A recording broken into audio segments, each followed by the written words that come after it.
I've got my balloon plans all measured out here, and now it's time to start the exterior walls of my floor plans.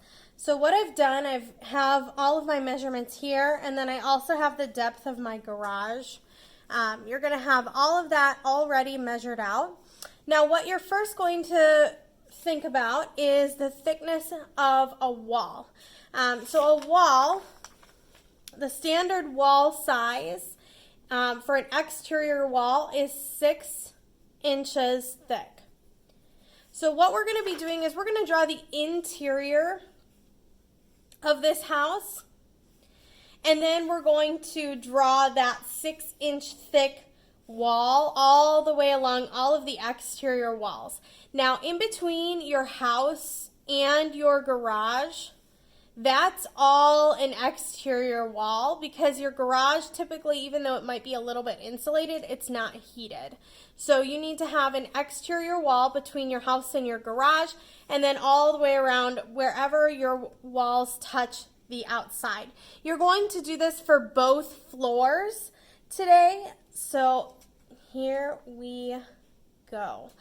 You'll probably want to situate your house about 1, 2, 3, 4, like about 5 blocks from the top of your paper. So I have my paper the wide way. If your house is more like a shotgun house, you might need to turn it. And you're going to want to make sure that you have some area down here for your key, where you're going to put like which floor it is, what house it is, all that kind of fun stuff. So I know that my house is going to be 39 feet wide. So I need to count out 39 feet wide. I'm going to situate it farther over here because it doesn't really stick out any farther.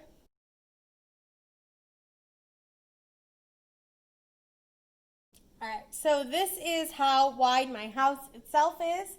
And then I've got 28 more feet. And it looks like I'll run out of space because mine is really, really wide. So what I'm going to do is I'm going to actually move my house edge over here, and then I'll count out another time.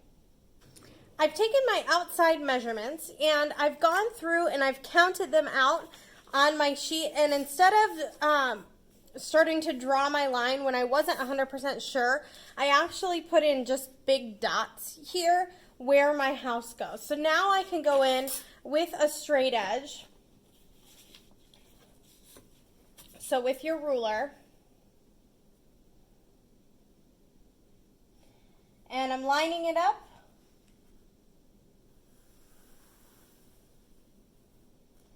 And I've got the first wall to my house. And you're going to trace all of your lines here, all the way across, and then all the way down. So you're putting in this exterior wall.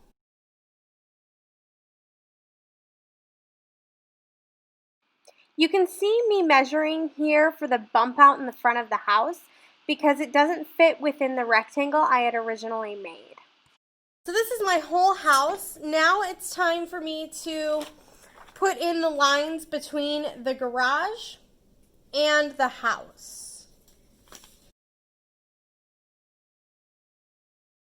Once you got your first set of lines done here, you're going to actually put in the exterior wall. So in a real floor plan, you've got interior and exterior walls, and I'm only requiring you to do the thickness of an exterior wall.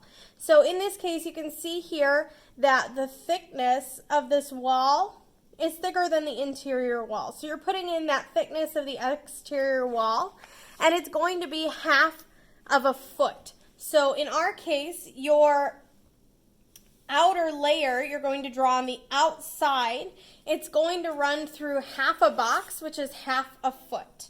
So I'm going to go through and I'm going to kind of mark each 1/2 of a box here. And I'm going to line up my straight edge and start tracing all the way around my house. So I'm giving it that extra layer on the outside.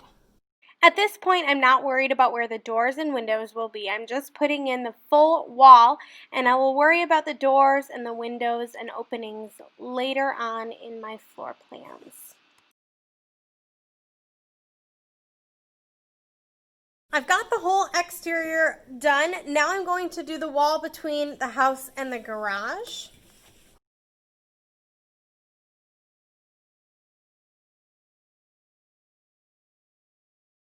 As you go, I would go and clean up all of these extra little fingerprints. But this is your first step of your floor plan. If you need a bigger piece of paper, you can also line up two pieces of paper next to each other and tape them from the back side to create one larger piece of paper.